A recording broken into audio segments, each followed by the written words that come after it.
17ನೇ ಆವೃತ್ತಿಯ Asia cup ಟೂರ್ನಿಯು ಇದೇ September 9ರಿಂದ 28ರವರೆಗೆ ನಡೆಯಲಿದೆ. ಈ ಬಾರಿಯ ಏಷ್ಯಾ ಕಪ್ ಟೂರ್ನಿಗೆ ಭಾರತ ಆತಿಥ್ಯ ವಹಿಸಿದೆಯಾದರೂ ಟೆಕ್ನಿಕಲ್ ಕಾರಣಗಳಿಂದಾಗಿ UAEಯ ದುಬೈ ಹಾಗೂ ಅಬುಧಾಬಿಯಲ್ಲಿ ಪಂದ್ಯಾವಳಿಗಳು ನಡೆಯಲಿಕ್ಕಿವೆ. ಮುಂಬರುವ 2026ರ ICC T20 ವಿಶ್ವಕಪ್ ಟೂರ್ನಿಯನ್ನು ಗಮನದಲ್ಲಿಟ್ಟುಕೊಂಡು ಈ ಬಾರಿಯ ಏಷ್ಯಾ ಕಪ್ ಟೂರ್ನಿಯನ್ನು T20 ಮಾದರಿಯಲ್ಲಿ ನಡೆಸಲಿಕ್ಕೆ ಆಯೋಜಕರು ತೀರ್ಮಾನವನ್ನು ಮಾಡಿದ್ದಾರೆ. 2023ರಲ್ಲಿ ನಡೆದಂತಹ ಏಷ್ಯಾ ಕಪ್ ಟೂರ್ನಿಯಲ್ಲಿ ಒಟ್ಟು 6 ತಂಡಗಳು ಪಾಲ್ಗೊಂಡಿದ್ವು. ಆಗ ರೋಹಿತ್ ಶರ್ಮಾ ನೇತೃತ್ವದ ಟೀಮ್ ಇಂಡಿಯಾ ಚಾಂಪಿಯನ್ ಆಗಿ ಹೊರಹೊಮ್ಮಿತ್ತು. ಇದೀಗ 2025ರ ಏಷ್ಯಾ ಕಪ್ ಟೂರ್ನಿಯಲ್ಲಿ ಒಟ್ಟು 8 ತಂಡಗಳು ಪಾಲ್ಗೊಳ್ತಾ ಇವೆ.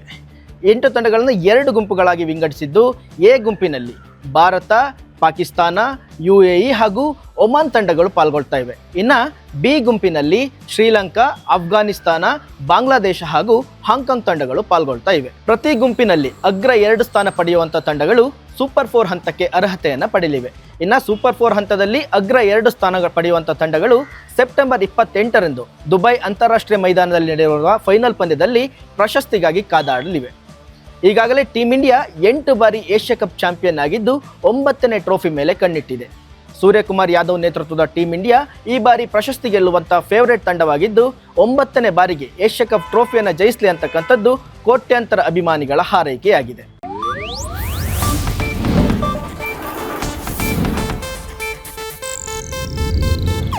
ಇದು ಏಷ್ಯಾನೆಟ್ ನ್ಯೂಸ್ ನೆಟ್ವರ್ಕ್ ಪ್ರಸ್ತುತಿ.